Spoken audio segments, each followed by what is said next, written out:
9 రోజులు నువ్వు పాటించినటువంటి ఈ జీవన విధానాన్ని ప్రతిరోజు పాటించు అని అమ్మ చెప్తాంది.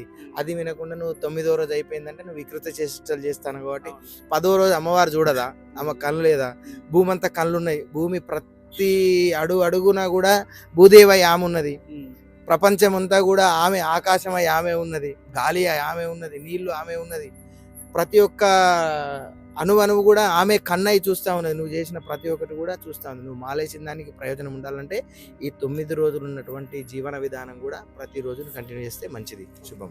ఈ 9 నవరాత్రులు మన మాతని మన సొంత తల్లిలాగా చూసుకుంటాం కదా. నిమజ్జనం చేసే రోజు ఎలా ఉంటుంది? నిమజ్జనం చేయకముందు 2 రోజుల ముందే నాకు కళ్ళకి నీళ్ళు వచ్చేస్తాయి. ఇది వాస్తవం. ఇది ఎవరు నమ్మినా నమ్మకపోయినా పెద్ద అభ్యంతరం నాకు లేదు. ఇంకొక 2 days ఉందంటే అమ్మని తీసేది మేము అప్పటికే సగం అయిపోతాం. ఇక నైట్లో ఆమెను చూసుడు, ఇక ఆమె ఇక వెళ్ళిపోతున్నావా మమ్మల్ని వదిలేసి అన్నట్టు ఒక ఫీలింగ్ వస్తుంది. ఇక తప్పకుండా ఇక ఆమెకు అంతా సేవ చేసాం కాబట్టి ఇక అదొక ఫీలింగ్ అయితే వచ్చేస్తుంది. నాకు 2 days బిఫోర్ నుంచే నాకు స్టార్ట్ అయిపోతుంది. అయితే నేను వెళ్ళి మా మదర్ గిట్టే చెప్తుండే. ఒకసారి మా మదర్ దగ్గర ఏడుస్తున్నా, మమ్మీ తీసేస్తున్నాం కదా అమ్మవారు వెళ్ళిపోతుంది అనేసి. నువ్వు ఎందుకు ఏడుస్తున్నావు, ఏం కదా. ఇక అట్లా అదైపోతుంది. ఒక 2 days బిఫోర్ నుంచే స్టార్ట్ అయిపోతుంది. ఇక అమ్మ వెళ్ళిపోతున్నావా అని. ఇక అదొక ఫీలింగ్ వచ్చేస్తాయి ఇక మనసులో గట్టిగా.